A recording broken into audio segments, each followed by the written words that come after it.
இந்த தாத்தாவுக்கு பார்த்தீங்கன்னா ஒரு கால் கிடையாது, டூப்ளிகேட் கால் தான் வச்சிருக்காரு. இவர் அதே ஏரியாவில் குப்பை பொறுக்கிற வேலை பார்க்குறாரு.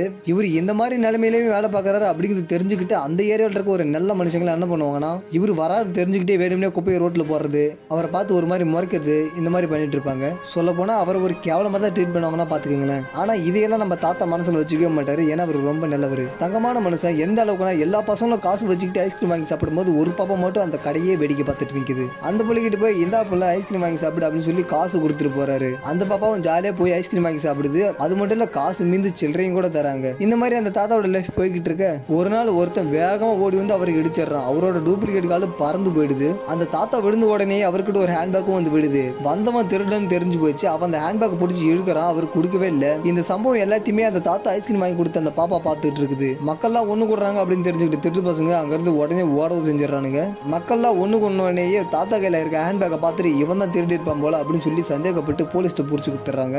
அட பாவமே, இந்த மக்களே அப்படித்தான்ல.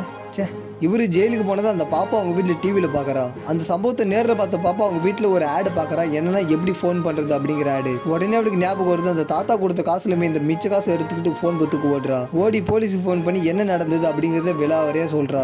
சொன்ன உடனே அந்த தாத்தாவை போலீஸ் ரிலீஸ் பண்ணி அவருக்கான மரியாதையும் செய்கிறாங்க. அந்த ஏரியாவில் இருக்கிற எல்லாரும் அவரை பாராட்டவும் செய்கிறாரு. சரி, இந்த பாப்பா பற்றி நீங்கள் நினைக்கிறீங்க அப்படிங்கிற மாதிரி கமெண்ட்ல சொல்லுங்கள். மறக்காம சேனலை சப்ஸ்கிரைப் பண்ணிக்கோங்க. தேங்க்ஸ் ஃபார் வாட்சிங்.